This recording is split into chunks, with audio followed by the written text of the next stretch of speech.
Okay, so I'm going to start with a quote that I found.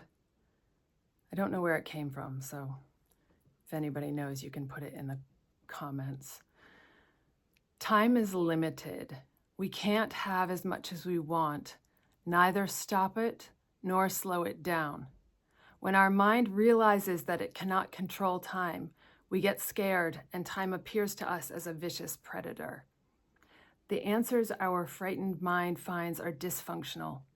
Run faster, work harder, find a shortcut, do something else. None of these options are effective. And as you may have experienced, these answers generate more frustration, weariness, and a sense of guilt. Procrastination and low productivity are the effect of the anxiety we feel when we don't know how to deal with the fact that we can't control time. So I'm using that to lead in because I'm a person that anxiety is kind of my default state, running around really fast. I have a lot of energy. I have a lot of ideas, very Mercury Gemini. So just know that. Now that's where I'm speaking from when I'm speaking about this experience. So I went down into my makeshift studio. I'm working in a friend's basement right now, and my stuff is kind of in a bit of a disarray, or in a total disarray. So I went down with the idea that I was going to select some particular materials and begin working. And when I got down there, I realized that I was pretty immediately kind of in a frantic state where I was spinning and trying to decide what to work with and what to choose. And what I realized, or what I was actually able to do, is to recognize that I was panicking, I was feeling overwhelmed, and I needed to slow down and just feel what was going on.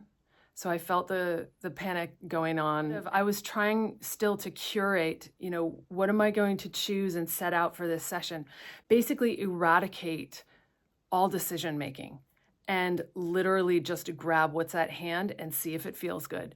And so one thing I've noticed is that a delicate calligraphy pen, I have a glass one and some metal nibs, is not the thing to use when I'm running a lot of anxiety and I'm punchy and I'm impatient.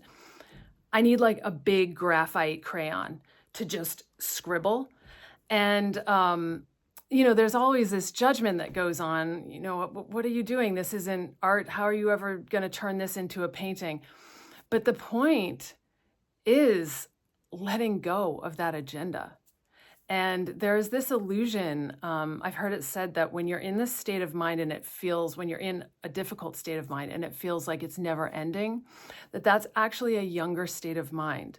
Children and these younger parts of ourselves have a different sense of time. It kind of feels like when something unpleasant is going on, it's just going to be eternity and it's never going to change. And that's just not the way reality works. If you actually attend to what's going on, the energy that's coming through you, if you actually allow it to be there and to move through you, it shifts, and it shifts a lot faster than if you fight it. So easier said than done, right?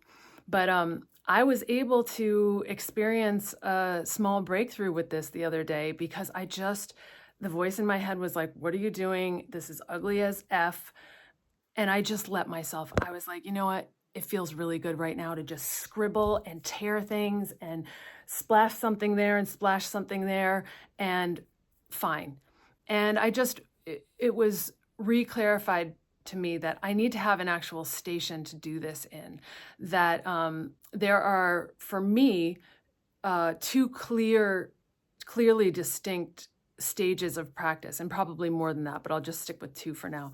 One is this, channeling some kind of an intense energy, and at least initially, even to settle in, even if it could be a depressed energy, to just have absolutely no stakes and take some stuff out, some materials out, hopefully have them there because you want to make as few decisions as you can, and just start working with them. Just get into it physically. And there'll be those judgments and stuff, but just the whole thing is just letting the energy run.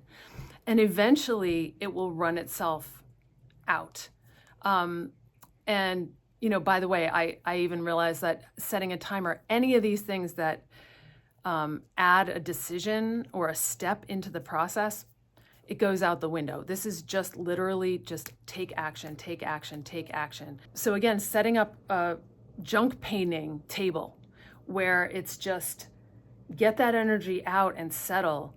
And then the other phase is kind of the stepping back and the compositional choices. It's I don't know how to describe it, a more discerning state of mind. And that's important, but that's not what we're talking about here. So yeah, just giving myself the space to flail around and panic or be depressed or cry and spit on the substrate until I settle. And so using the practice to settle is really enough, because you can't actually fall in love with what you're doing if you're not first connected with what you're doing.